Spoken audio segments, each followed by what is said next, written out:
My name is Nonhle Mbuthuma. I'm from here in Eastern Cape, which is south of Durban. It's the only place that is more rural. It's deep rural. But since we've lived here for centuries in Pondoland, we face with quite a lot of struggles that which is related to land issue. I can say that just as we all know that we won the democracy 1994, but 2 years after democracy, the Australian company just discovered the term in our ancestral land. It takes too long to be understood by the government when we told them that this is not the type of development that we want. And we told the government that we are not anti-development, but we have a right to choose and we have a right to say no to the development that we don't want. But it takes quite a long time until we reach the court of law, because it was very clear that our government was not interested to listen to us. What is so important is the investors than the citizens. And in 2018, we won a judgment where it says that the people of Xolobeni must give a free prior informed consent before any mining activities. And that it did set a precedent to all other communities. It was not just only for the community of Xolobeni, because it's very clear when it comes to investors comes first, but the human rights comes second. Now, when we won that court, that judgment, it was very clear that government, especially the Department of Minerals and Energy, were not happy at all. And they told that this judgment is so unfair to them. It means that there will be no mining in South Africa if the judgment, they can allow such a judgment in South Africa, that people give right to give a consent, because as a government, the government is going to decide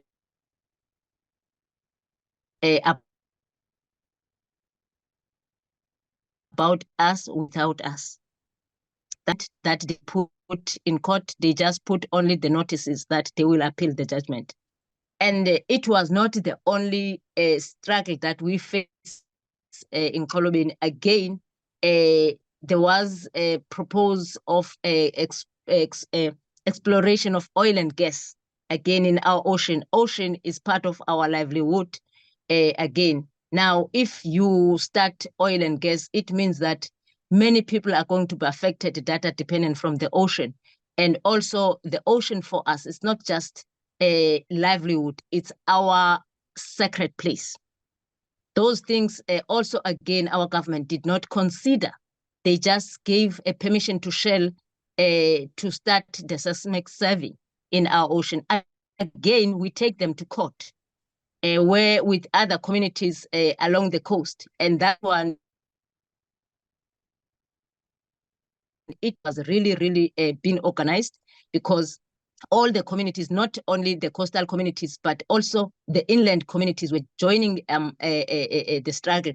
And again, we won that case again, where also it stated clear that the government did not consider the climate change and also did not consider the right of culture and spirituality, which is part of the constitution. Those are the things that they are never been considered by our own government, because we are not criticizing the corporates a lot, because the people that they know the laws, they're in the parliament to implement the laws. It's our government, not the private corporates. Now, if they don't do it, we force them to do it. That is why we always go to court to fight this battle. And it shows that the democracy that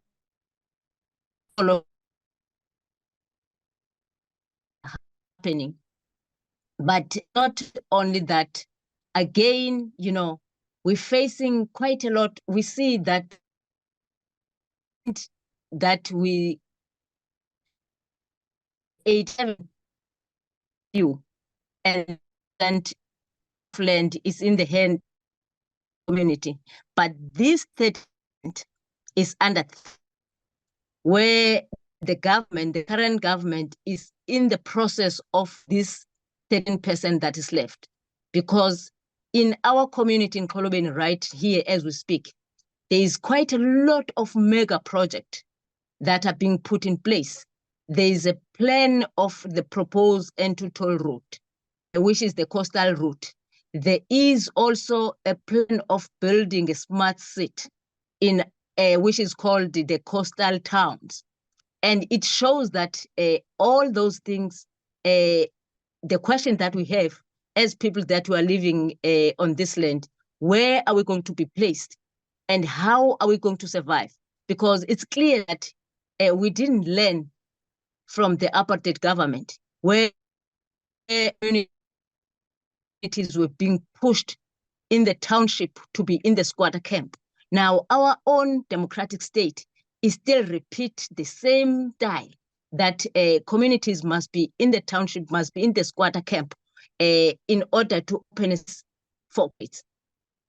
Now, we said that our government must listen to the people. Our government must give our people to for themselves and to decide what is good for them. Not always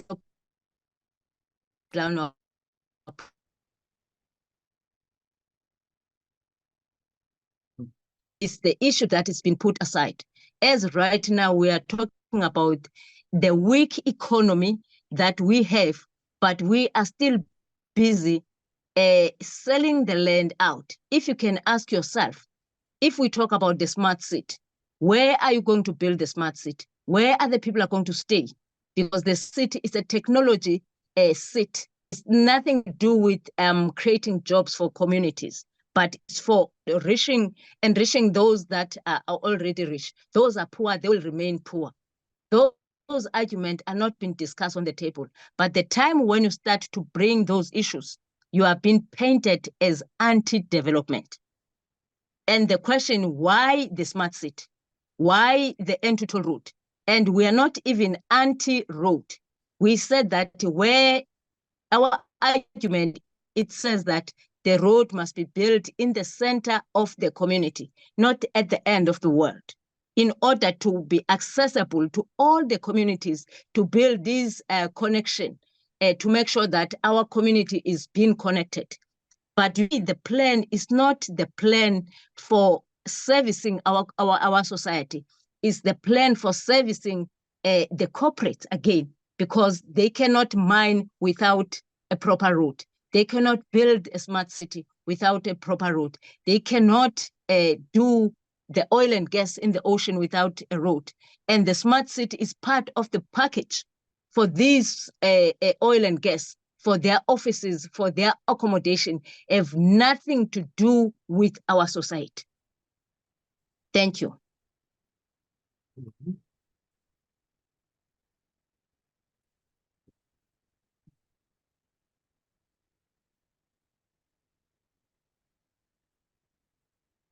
Thank you, Nonhle.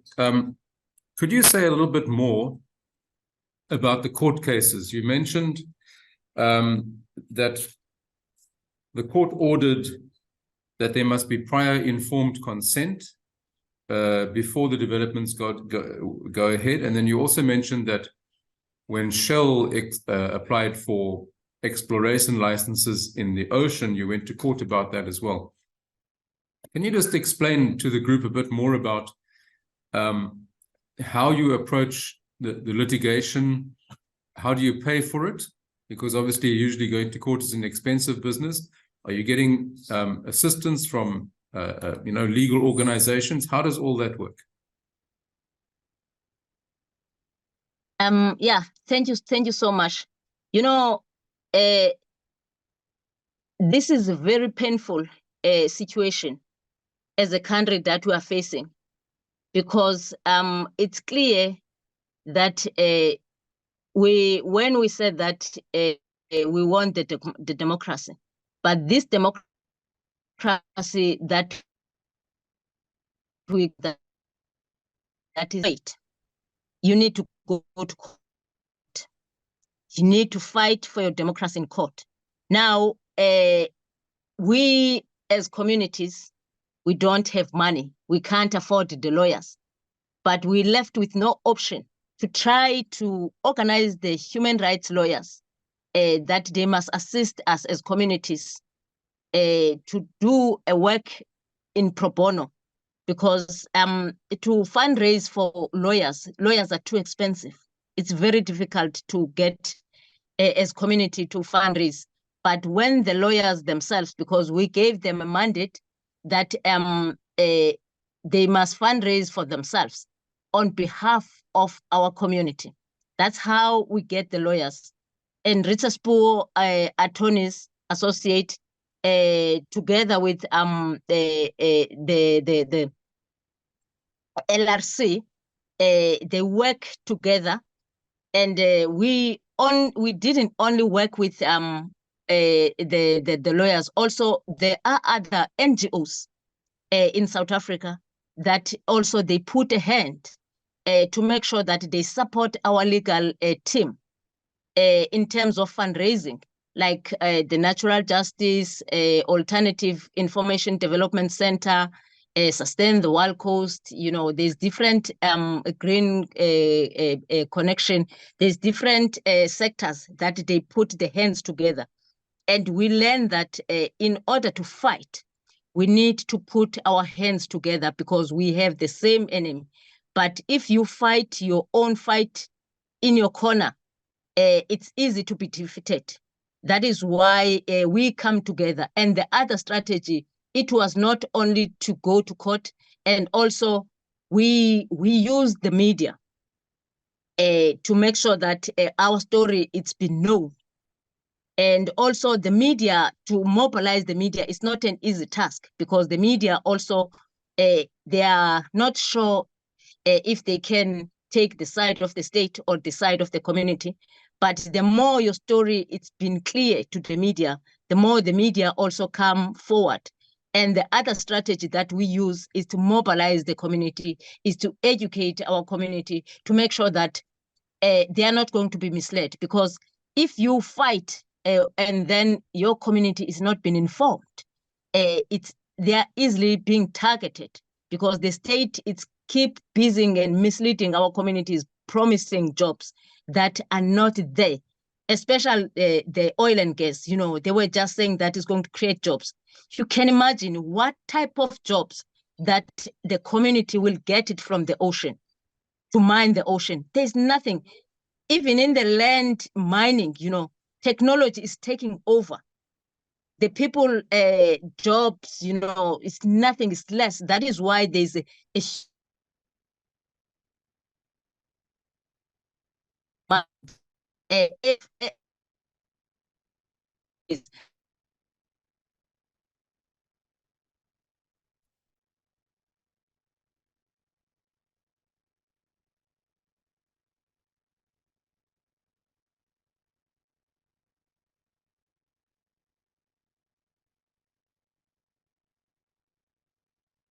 Nonhle, we're not hearing you.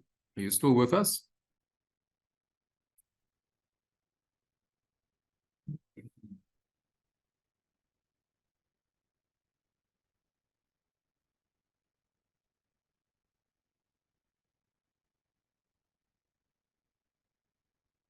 Sorry, people.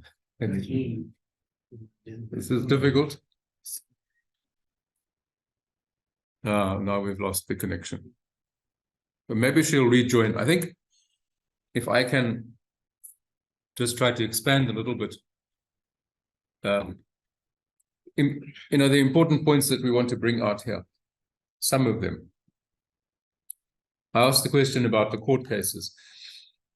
So what we have in this country, and I suspect the same may apply in some other African countries that have got a strong constitution, Namibia, for example, Kenya.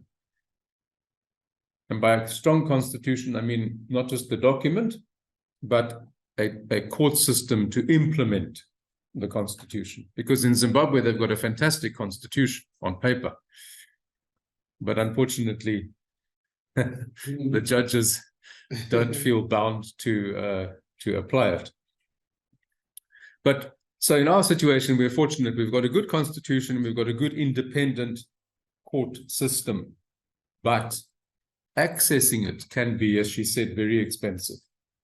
And so we've developed over the years, in fact, it's something that goes back to the anti-apartheid struggle, is legal organizations made up of lawyers, but not commercially. They are NGOs. She mentioned the LRC, the Legal Resources Center. That is one of them. That's probably the best known. There's also one called Lawyers for Human Rights. And then she mentioned the name, you might not have picked it up, of Richard Spoor, who is a lawyer running his own company, and he makes a living from it. So it's not an NGO, but he specializes in taking the cases like this of poor communities. And then he raises funds from corporates or from overseas or from donor organizations to pay the costs of the litigation. So there's this need for a partnership, to develop a partnership between the professional lawyers and the communities. And if you're lucky, you find lawyers who are prepared to act at a reduced fee, or even on some occasions for no fee, what they call pro bono, for the good. Or, as I say, you get these specialist organizations, legal organizations, which go out and raise the money themselves to cover their own costs. And the Amadiba has been quite successful in that, with that particular strategy. As she said, they've won a number of court cases. Of course, when they win a court case at a certain level of the judiciary, what we would call the High Court, there's still two layers above that, Court of Appeal and Constitutional Court. And you often then find that a corporate like Shell, for example, she mentioned Shell. Shell applied for and was given an exploration license to go and explore on the ocean bed off the coast of this part of our country. And when they were taken to court, they won that case more or less on the basis that the license had been granted without proper prior consultation with the affected community.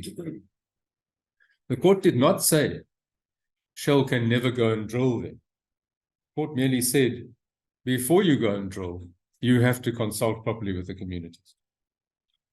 Now, of course, if you are litigating, hi, Quresh, if you're litigating against Shell, they've got a lot of money. So they can, if they lose at the first level, they will appeal to the next one and the next one. So that's another thing you've got to take account of in your strategy. You might have funds and lawyers to get you through the first step of the court process, but you've got to think about the other necessary steps or levels as well. We've lost Nonhle about 3 times so far. Now her name is back here. Nonhle, if you can unmute yourself and see whether we can hear you again. Oh yes, yeah, I'm here. Great, thank you. I want to ask you a further question about traditional leaders, because I know in the area where you are, there's been tension between some traditional leaders who have taken the side of the community and are working well with you in the crisis committee, but on the other hand, some of the other traditional leaders clearly are taking the side of the developers and the corporates and government. Can you say something about that tension? You just need to unmute yourself again. Okay. Yeah, I hope you hear me. This connection of mine is so bad. We are hearing you now. Okay, thank you.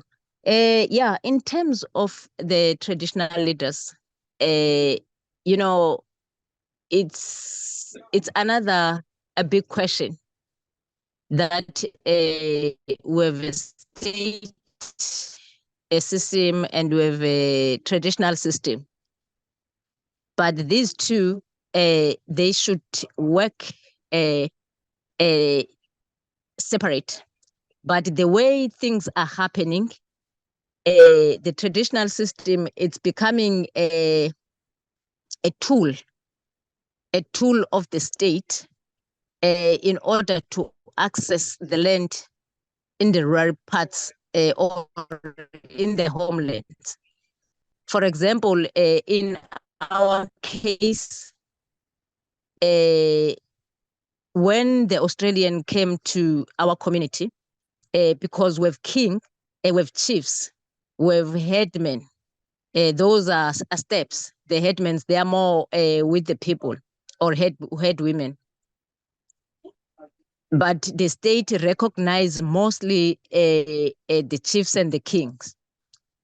Now, our king in Pondoland refused to sign a letter that they agree that the mining company must continue to do the mining. Since they refuse, and they refuse with the reason that as a kingship, they are looking the land for the people. They are not owning the land. The land is owned by the people. Now, if the people, they did not give them a consent, they cannot sign the letter that the mining, but the state pushes them that they are the kings. Now they should decide, and our king in Pondoland refused to do that. And then the battle between the king and the state was too much. Until today, in Pondoland, we're not so sure if the kingship is exist anymore. Since then, the fight was about they must sign for a mining company. Now, the chiefs below signed the letter that the mining must go ahead. And the chief, when it signed, he did not even consult the people. He just signed the letter, and then we find the letter when the lawyers, because in order to access, just to access information from the mining company, you can't get it without a fight. You know, to get an application, what are they applying for? We did also go to court to use PAIA, a law that we need to see a mining application. What are they applying for? You know, it's not so easy. But the chief was already signed a letter that the mining company must proceed. And when the chief signed, we also find that the mining company buy a brand new bakkie, and it gives the chief the bakkie. And then we ask, what is the bakkie for? And they said that they want to make sure that the chief have an access to the community's use for movement. But it's clear to us that it's a bribe. The chief, it's on payroll. It's been paid by the state to become a chief, to service the people. Why now he's been given a bakkie, you know? And while we're still looking for that, we just find out that our chief, again, he is a director to a South African company, which is Trans World Energy, the company that it's a partner with the Australian company, which is the company that it puts the application to DMRE on behalf of the Australian company. Now, our chief is a director. That means our chief is a mining applicant, you know, and that it's a conflict of interest. He's a player and a referee at the same time, but the state, it doesn't matter that. They didn't even not bother. That is something is really, really wrong. And this chief today is the one that is being respected by the state, is being recognized by the state, but the chief is not being recognized by the people. Because they said that our chief should take a mandate from us, not from somebody else. But the state, it doesn't matter. What matters, if the state, I mean, if the chief, it listen to them, it's okay. But the head woman, which is more on the ground with people, she refused also to sign a letter, be outside, to sign affidavit that the community, the entire community, refused to allow the mining to take place. But she's been under threats. She's been intimidated left and center because of she's on the side of the community. But the way we see things when it comes to traditional system, there is not different the time of the apartheid regime, because also there's new bills that have been put in place, and where they are trying to amend the laws.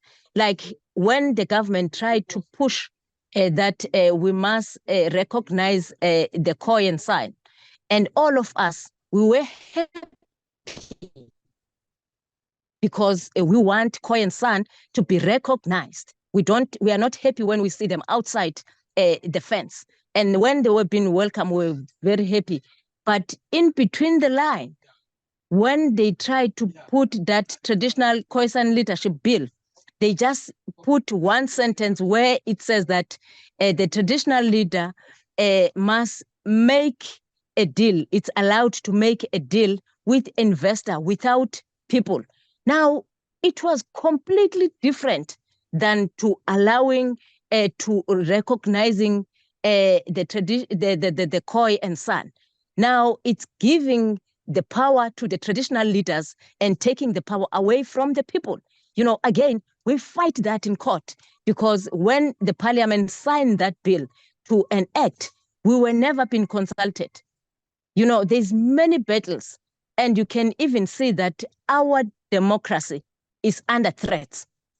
Soon, not later, we're going to lose this democracy. There's so many bills that are being put on pipeline because they are changing the laws, that we have good laws in South Africa to make sure that it's open a space for corporates, but it's shrinking a space to protect the citizens. That is the situation. As we are proud of saying that the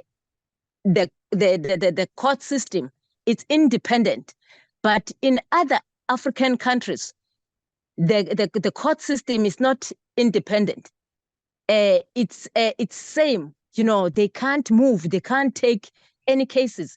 But sooner or later, South Africa is going to join the same system. That is why we said that we need more hands. We need to be vigilant. We need to monitor our laws. We need to protect our democracy. Thank you. Thank you, Nonhle. I'm going to just ask the group if they have any particular questions for you. So let's just see if we have.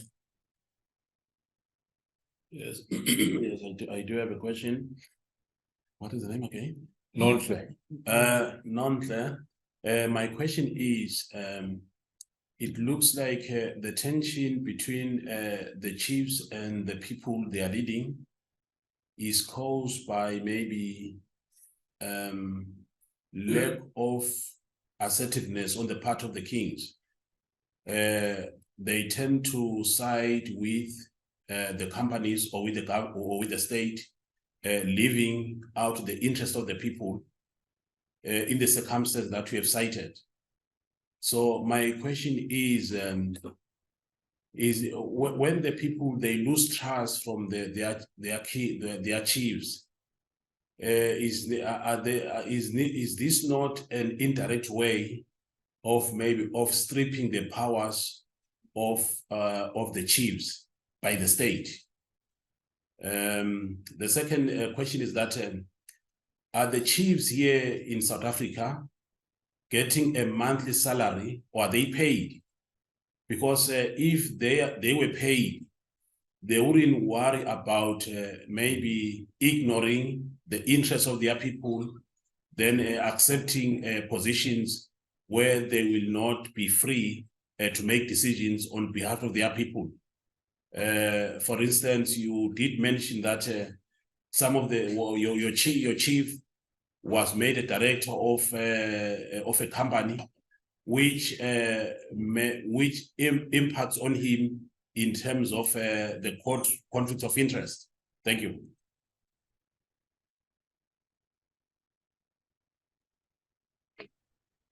Hello.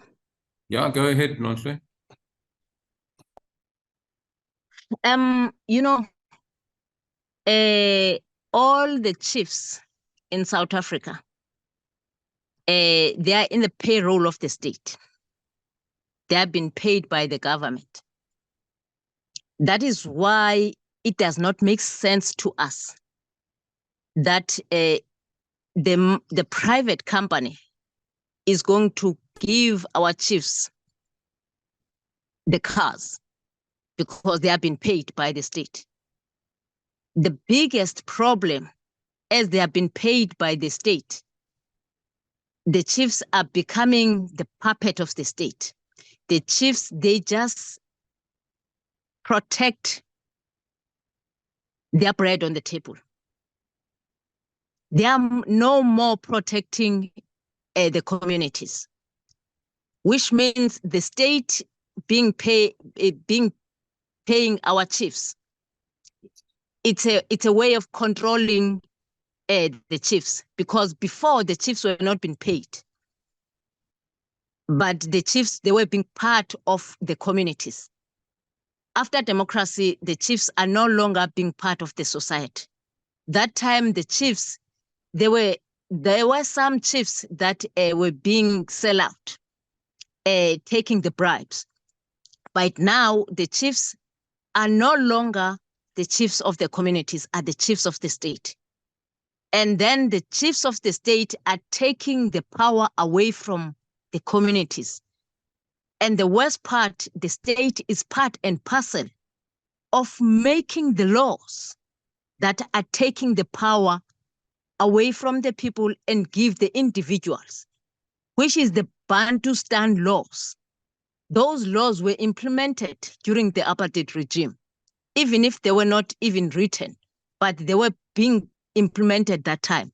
But our own government, our own democratic state is bringing back those Bantustan laws to take the power away from the people. And the reason to do that, when you take power, you make sure that you're going to be in control of everything, because the state want to be in control, controlling people, controlling land, controlling everything. Now, the people, they will be powerless. That is why we said that we need active citizens. Otherwise, soon, not later, the other African countries, they are coming to South Africa because of the bad laws in their own countries. Not that their countries are bad. Their countries are good, but the laws are bad. But if we are not vigilant in South Africa, our laws soon, not later, are going to be bad. And when the laws are bad, everything is becoming turned upside down. The corporates, they do as they please. The corporates, they control our state. And I don't think this is the thing that we can allow in South Africa. Otherwise, we are leading this country to a poverty society.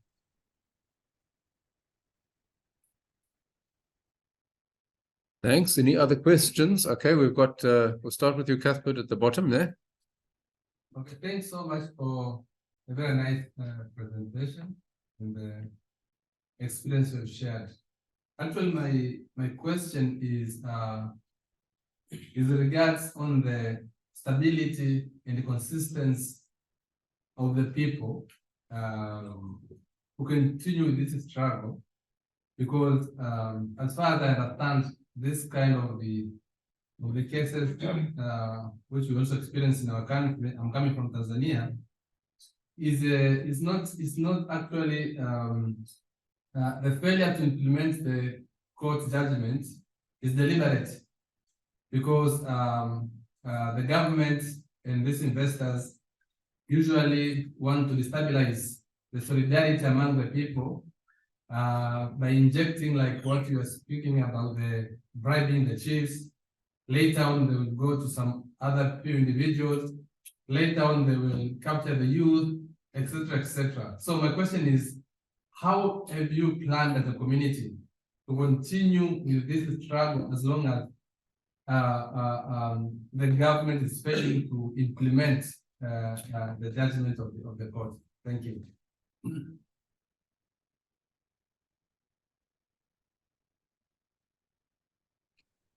Hello. Yeah, carry on. Yeah, I hope I get the question, but it was a little bit far to the speaker.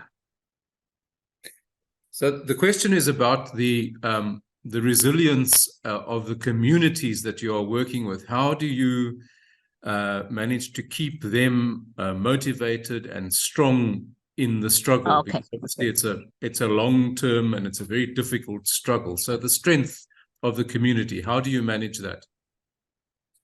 Okay, thank you. I get it. You know,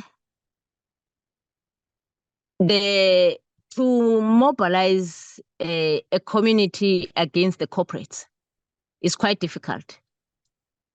But in our society, we were lucky because we do have land. People are self-dependent. They are not dependent to the state, from the state. That is the option that it gives us to our struggle to take long, and it keeps our strength to our resistance. Otherwise, if we didn't have land, I don't think today we will be here. Since 1996, we will continue on this struggle because our society are self-dependent. We grow our food. We feed ourselves. We have everything that we need to survive. That is the thing that it makes us to survive. And this is the thing that it makes our community to stand up and to defend. Because if the community, they don't see what are they defending, they don't go out and defend because they don't see anything that they should defend. Now, in our case, people, they know that they defend their livelihood. They defend their ancestral land. They defend their water from the rivers. They defend the nature that we use, our traditional medicine. They defend the ocean that it feeds us. They defend our sacred place. They know that everything that is surrounding us, it belongs to us. That is the thing that it makes us strong and resist, because they know that because of education, if we allow these things to take place, it means that all the things that we have, we're going to lose it, because these corporates, when they come to our communities, they talk about compensation. You know, this word compensation, most of the time, people, they don't think that there are things that you cannot compensate. Culture, you cannot compensate. Once the culture it's lost, it's lost. It can't come back. You cannot buy with money. There are things that you can't exchange with money. That is why we stand and we said that it's not everything, it's about money. There are things that you cannot do exchange with money. That is why we tell them that, please, our humanity, our Ubuntu, that they are here to destroy. Because once you bring all these things, the crime will be accelerate, will go higher. And then you cannot compensate that. You cannot change when the crime it's go higher. It will be something that it will never be changed. And again, as we are in the traditional society, we believe in our spirituality, and that you cannot compensate. Those are the things that it keeps us live long today without being disturbed. Now, if you're talking about money, that money, it won't change. It will makes us suffer because we take money, but we surrender the things that they makes us happy and they protect us as we are living here. But you can see that, as we said, that we sustaining ourselves, but that it doesn't matter to the state. The state always want the society or the communities to be the job seekers, because they want us to dependent to the state to go and want the job. But we are self-employed ourselves. We produce, we feed the market in Durban. The market in Durban, it's fed by us. Now, why the state did not support the self-dependent? And they will never do that, because when you're self-dependent, you are not relying on the state, and the state, they can't control you. That is why, that is what they're trying to crush, the self-dependent, the self-sustaining. You know, they want to crush that in order for everybody to be a beggars of the state, to make sure that you are dependent to the state. Now, that's what it keeps us strong, because of sustaining ourselves. And we want to keep it like that. And we want many communities to live like that. Otherwise, the state cannot feed all of us. Thank you. Thank you. We have a question from Jacinto from Uganda. Jacinto, speak quite loud so the mic picks you up. Thank you for your presentation. You struggle to make the community retain their land. Just from the perspective of Uganda, where judges are appointed by the president, I would like to understand for you how independent are the judges from South Africa when it comes to passing how their role is to some of these cases related to land. Thank you. Thanks. Did you hear that, Nonhle? No, it's a little bit far.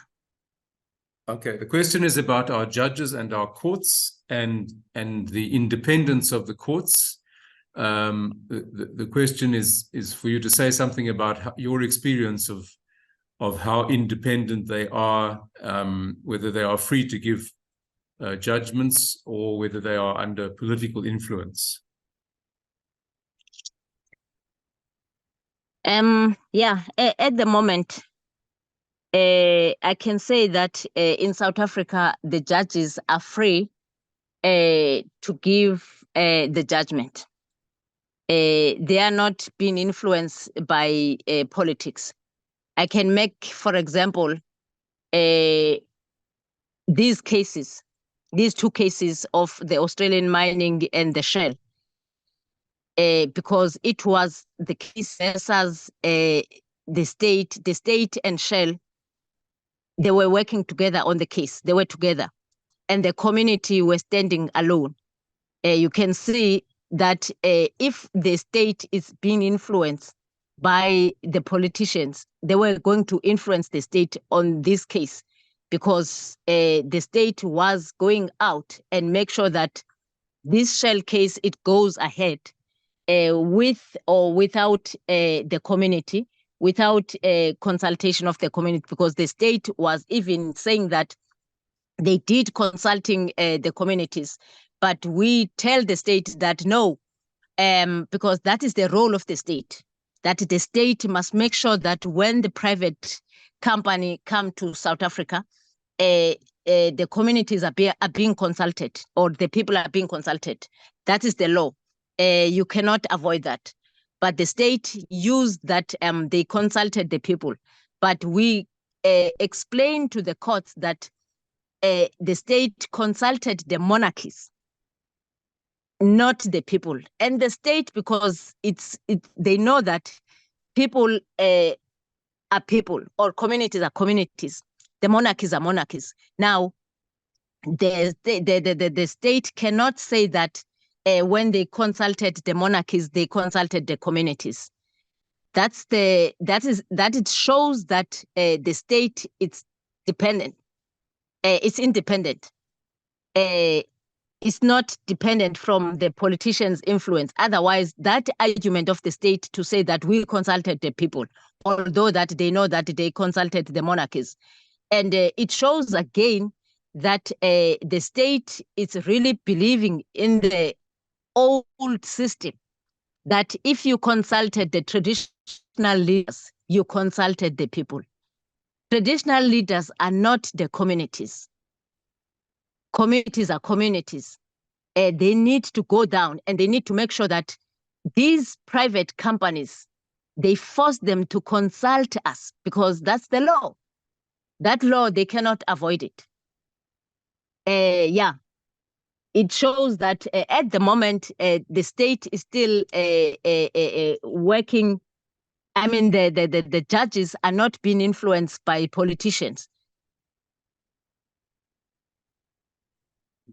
Thank you. Thank you. Let me see if there are further questions. Yeah. Henry? Yeah, quite interesting. I am also coming from a background where the chiefs, the traditional leaders are very powerful. And yes, even the government indeed tries to penetrate the local communities through the chiefs. Mm. But now in this scenario, where the chief seems to be aloof from the people, who becomes the ruler of the communities? Without a chief, who should be the ruler of the community? I don't know whether I'm getting clear there. Here is a chief who is aloof, and now who directs the communities? Mm. If the chief is not directing, how are they organized to, as communities, to rule themselves without a chief? Okay. Nonhle, did you hear that one? Yeah, I hope I hear that one. Okay. You know, we have a customary law which has been recognized by the South African Constitution. That's how we govern to the traditional system. And the customary law, it says that the decision in the traditional system is been taken in a collective. That is customary law. Now, that collective, this is where the corporates, it makes their work difficult because the corporates, they don't believe in a collective decision. The corporates, they believe in an individual decision because they don't have time for a collective, because collective, it's a process. Collective, it takes time. When they come to work, they are here to work and not here to talk. That's the problem. And also the state, because the state, it's becoming an agent of the corporates. They being pressured by the corporates to do things faster. That is why to apply the customary law, it's becoming a problem. And it's unfortunately, the customary law exists and it's been recognized by the Constitution. There is no other way where they can avoid it. Now, in order to apply the customary law, you must allow the process to flow. And to allow the process to flow is where the proper consultation is being done. Everybody is in the understanding of what are they signing for? What are they doing? Are they happy to be part of this process? This is what it's called a democracy. This is what it's called a collective decision. Now it gives the people to have a voice. It gives the people to take a decision about their own future. It's not about individuals to take a decision about the people. That's where the people's decision, that is where the people's voice is important when we call it a democracy.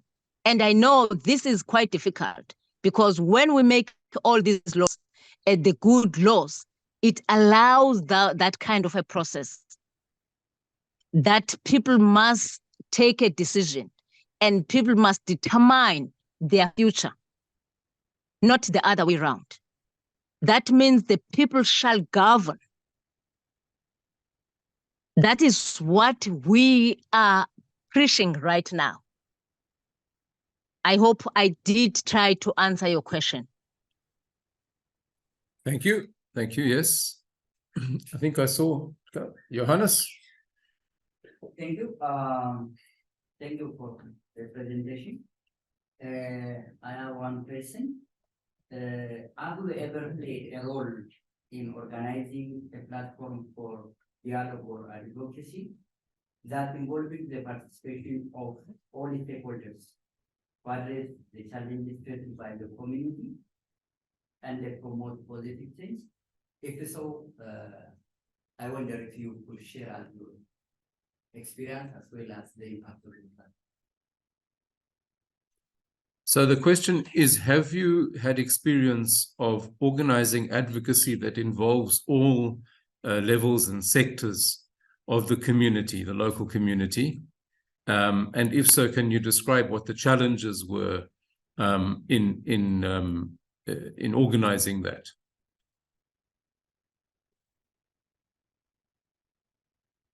Sorry, can you come again? Question is, have you had experience of organizing advocacy to be carried out by all levels of the community, the local community? And what were the challenges that you experience in helping the local community to do advocacy work? Yeah, we do advocacy work in our society, in our community. The challenge is to bring communities together. In our community, it's very vast community, scattered apart, because we are in the villages. The biggest challenge is to bring the communities together. And then the other challenge that is it's a literacy. Communities, the level of education is always a problem, because the information, in order to share information, most of the information it's English. You need to translate everything to make sure that people, they do understand. That is always like need a lot of effort and a lot of work. And also to bring an expert in the community, because some other things, you need to bring, for example, when you talk about the sensitivity of the ocean, for example, on the issue of shell, how the shell is going to impact the ocean. You need some expert that the marine biologists, that they know exactly. It's not just about, you need to speak about the water and the sand. There are, you need to invite those kind of people, because in order to inform people, to educate people, is not an easy task. And sometimes financially, because to bring people, you need to pay the tickets and all sort of stuff. Those are other challenges that we face to mobilize and to bring resources together. And also to make sure that people access information also, because we are still in the rural part. where the signal also it's quite bad to access the internet. Again, those are the challenges, and also to bring officials, because we are not anti-state, we are for state, but we want state also to be part of this discussion to understand the views of the community. We're facing with quite of challenges where the state is not interested to come and meet the people on the ground to listen, because we are not anti-state, we are for the state, but we need to be listened by our own state. But the state decided to not to willing to come and listen to us. We just meet at the voting, which is becoming a big challenge, where the state is decided to boycott their own people. And also we felt that we being abandoned by the state. The services, you can see that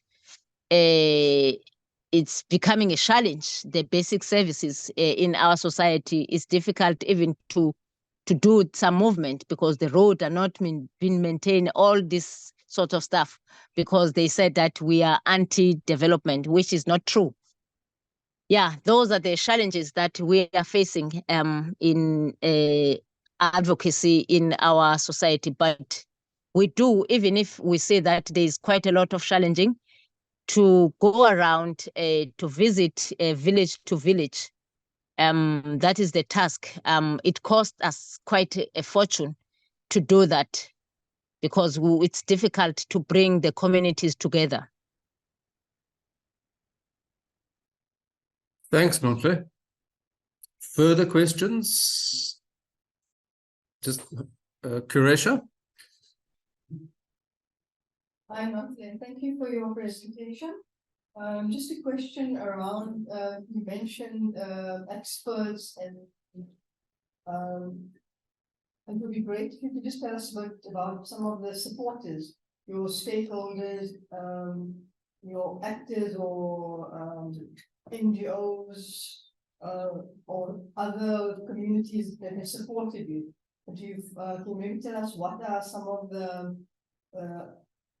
areas of help and support that you do receive that is useful and others could benefit from hearing about? Thanks.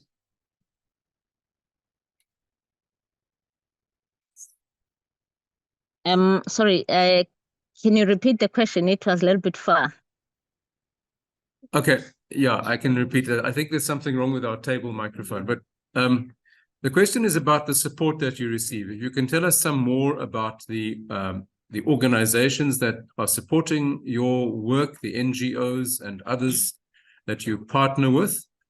And if I could just add into that question, particularly, do you receive any solidarity from Australian NGOs? Because after all, the mining company that you've been battling with for so many years is an Australian company.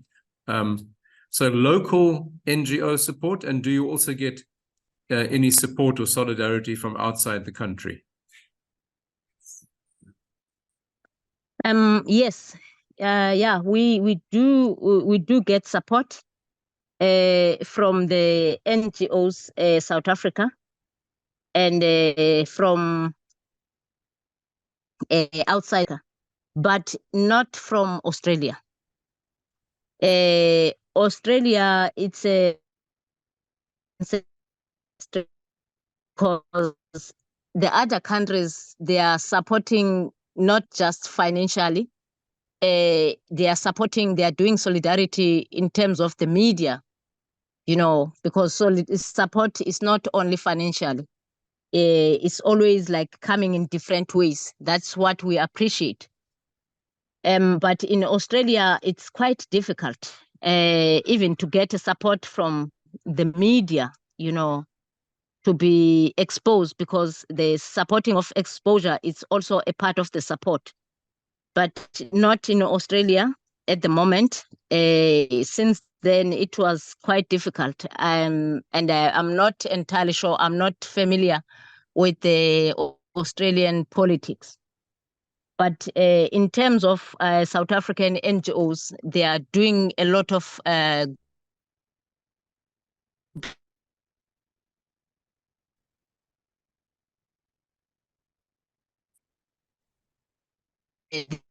this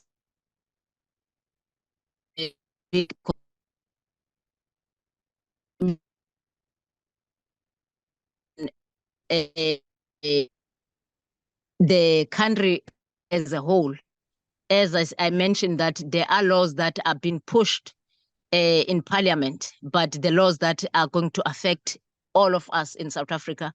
And we are also taking those kind of cases as well, because you can fight on the ground, but if you're not monitoring the laws of your country, it means that your fight, it will be fightless, because your fight, in order to be strong, it just relies on your laws of your country. That is why I said that the support of our communities from different NGOs are really, really important. And we still need that to not to focus only in South Africa, but also to put hands together as African to make sure that our laws in Africa are more protecting the Africans than the private corporates. This is the thing that we need to take it up as African to make sure that Africans are being protected, and also to make sure that we monitor that the state and the courts are not being influenced the other way around. Otherwise, we are finished as Africans. That is why I said that, yes, we do get the support and we appreciate that. And we want also that all of you, we put hands together to bring the struggle together and to bring the communities together, because the more we fight in our own corner in Kolobeni, but the other communities, we are not in solidarity. I think this time we need to bring the NGOs together, that we bring all of us together to speak in one voice, because we have one enemy. Why we fight in silos? Why we fight in corners? Thank you. Okay, maybe any last questions? Sakile. Thanks, Nonhle. Going back to the issue of the two court issues, whose judgment was granted in favor of the communities. My conclusion on this is that the South African courts or the state upholds the rule of law. If that is the case, the general principle for relocating people is that you don't make them worse off, but you make them better off. So on the issues that you protested against, or you went to court against, the two issues, why as a community did not opt for vacating the places so that you can get better off compensation? You are saying that you are supplying Durban with your produce. Under the general principle that I have already cited, I believe that you will have more means of supplying government Durban. You will have more means of doing your businesses or your small businesses in larger scales. Thank you.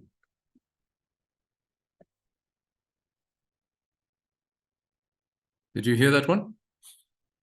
A little bit. I'm not sure if I can repeat. Sakile, just come and speak here at the laptop and repeat your question.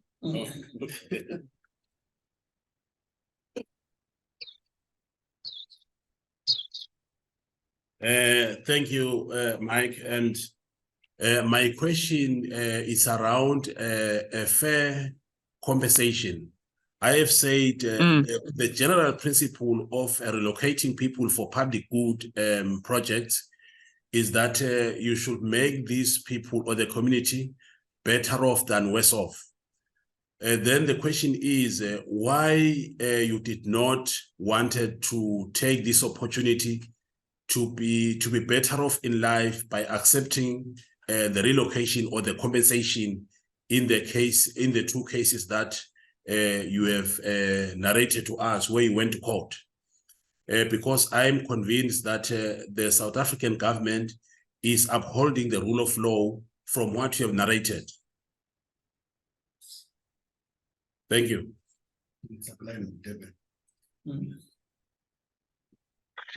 Okay. I hear your question. Yeah, maybe when I explained in the beginning that the land issue in South Africa is a hot potato. 87% of land is owned by individual. And 13% of land is owned by majority. That it makes clear that the land, it's a problem in South Africa. Now, if we're going to talk about compensation, about this 13% land that is left, 13% of land is nothing. Where are the people are going to go? Because the land, there is no land that is vacant.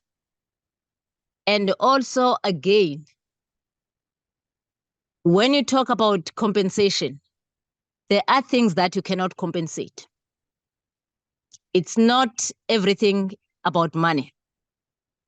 Compensation, I don't know in other countries, compensation is about buying somebody out. You just compensate to buy a house. That's all. A room, a shelter. When you're being compensated, you just given a shelter. You not get a land. That is compensation. But when you've been buy you out, you lost the land, which is the thing that we don't want to lose it, because the land, it feeds us. The land, it's maintaining. The land is sustaining us. Now, we cannot just take being compensated just to get a house, but to lose everything. House, it's not so important. What is important for us is land. The house is the second thing in layer of life. But the first thing important is to have land. Because when you have land, you have a space, space for you, you have a space for your livestock. That is the life. But when you've been relocated, all that space, you lost it. That is the thing that our society, they don't count. That compensation, it's a way of buying you out. It's not a compensation because you lost when you get a house, but you lost the land. That is why we don't consider a compensation, because compensation is not going to make our lives better. It's going to make our life worse. And I have references of people that are being compensated and they were taking compensation over land. Today, they are starving to death. They do have a house, they don't have it. To have a without land, that is why the land is the priority than anything. That is why today people are starving. That is why today people are houseless, are homeless, because they lost the land. If you can have the house, but if you have no food, it's pointless. The important thing is to feed the stomach, is to have a garden. That's what we're saying. It's not about money. It's about living. It's about life. And we said that we cannot be fooled by so-called compensation. There's so many people that are being relocated today. They are crying nonstop. This so-called compensation, it destroys so many lives and it brought so many problems in our society. But what we're saying, government must work with us, not work against us, and plan with us, not plan against us. We need to be part and parcel of the planning and plan together with us. Thank you.